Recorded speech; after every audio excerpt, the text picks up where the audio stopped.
The Song of Solomon doesn't get read very often in the regular rotation of service for the Episcopal Church. I was only able to find 2 times in which readings from the Song of Solomon is read, other than during the wedding service, as a matter of fact. Although it's attributed to Solomon, according to the Harper's Bible Commentary, it's probably a compilation of Jewish love poetry that was originally transmitted orally and probably includes a number of authors over several hundred years.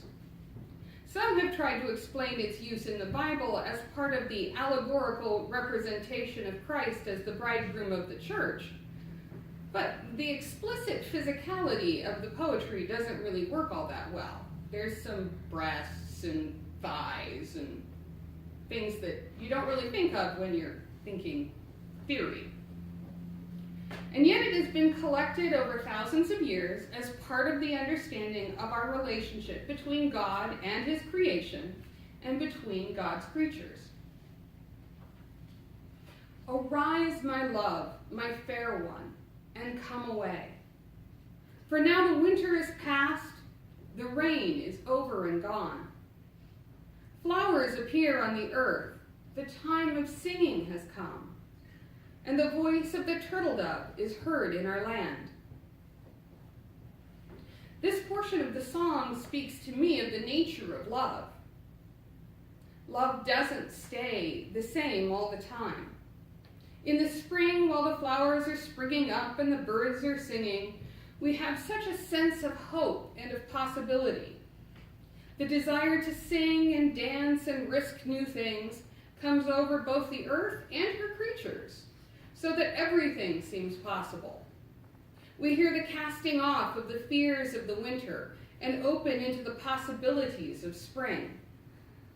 Whether we think of this as the new love between a man and a woman, or of the joy of that first feeling of the love of God for us, everything seems easy and new. Any of us knows that love doesn't stay that way. And any relationship that is entered into only strong enough to withstand the spring will not last through the difficulties of mature love. I once read an article that said you should not decide if a relationship will last until you have put together a piece of IKEA furniture and come out still willing to talk to one another. Now, if you've never put together IKEA furniture, it appears like the simplest thing you can possibly do.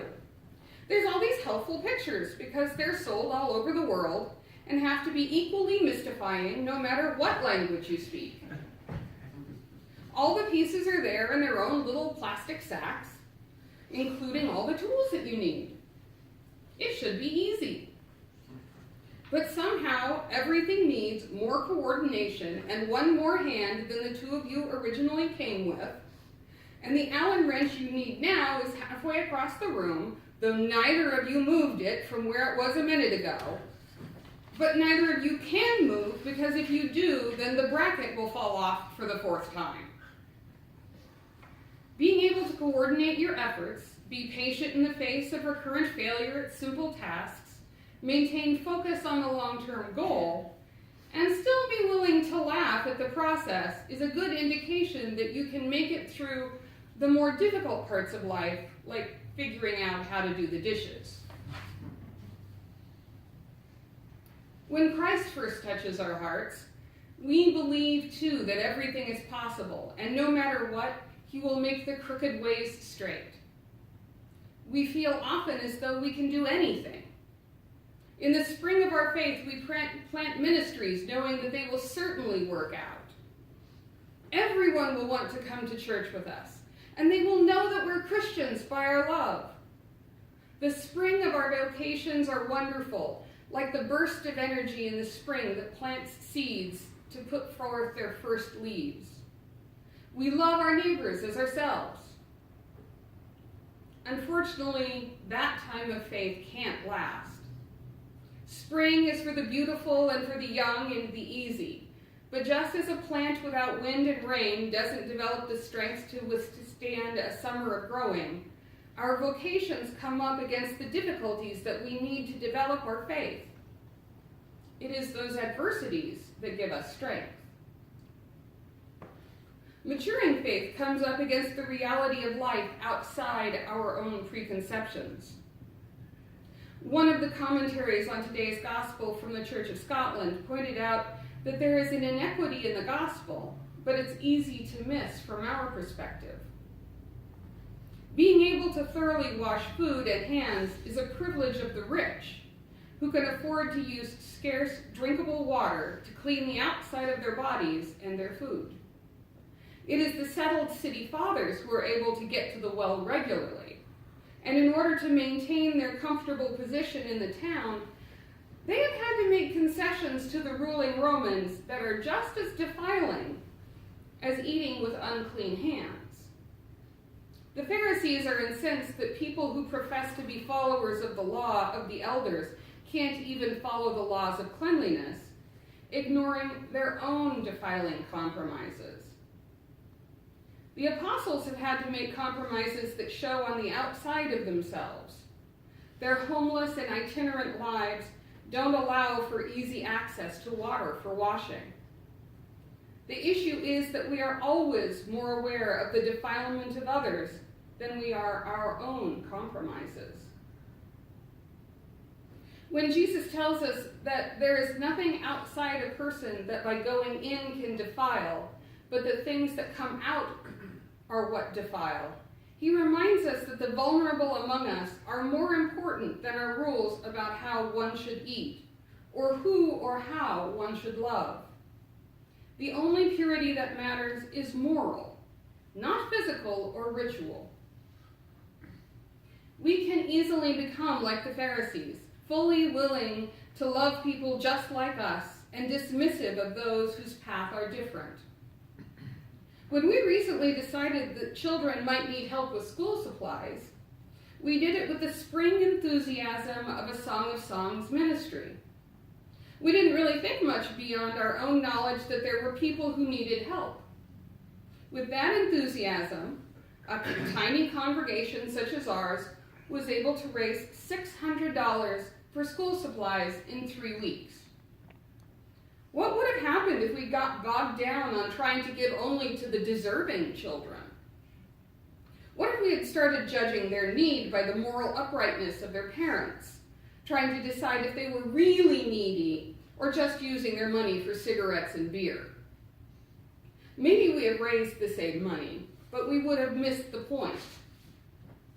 Our love would have become too small, too legalistic. To love means to love those with unwashed hands, knowing that all of us are in some way unwashed and in need of forgiveness. Over time, we all go through periods of our walk in faith where we got bogged down in the winter of doubt about whether our love does any good. But we need to remember that these are not our seasons, but His, for our learning and strength. Maybe we can't fix it all, but we can act with honesty, fairness, gentleness, forgiveness, gratitude, and wisdom.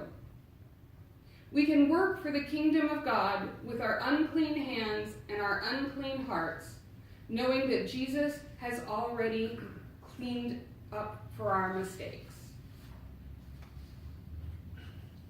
Blessed Oscar Romero, the Archbishop and martyr of El Salvador, who was gunned down inside his church in 1980 for speaking out against the murder, persecution, and marginalization of the poor, said this: "It helps now and again to take the long view. The kingdom of God is beyond our efforts. It's even beyond our vision. We accomplish in our lifetime only a tiny fraction of the magnificent enterprise that is God's work. Nothing we do is complete, which is a way of saying that the kingdom lies always beyond us. No statement says all that could be said. No prayer fully expresses our faith. No confession brings perfection.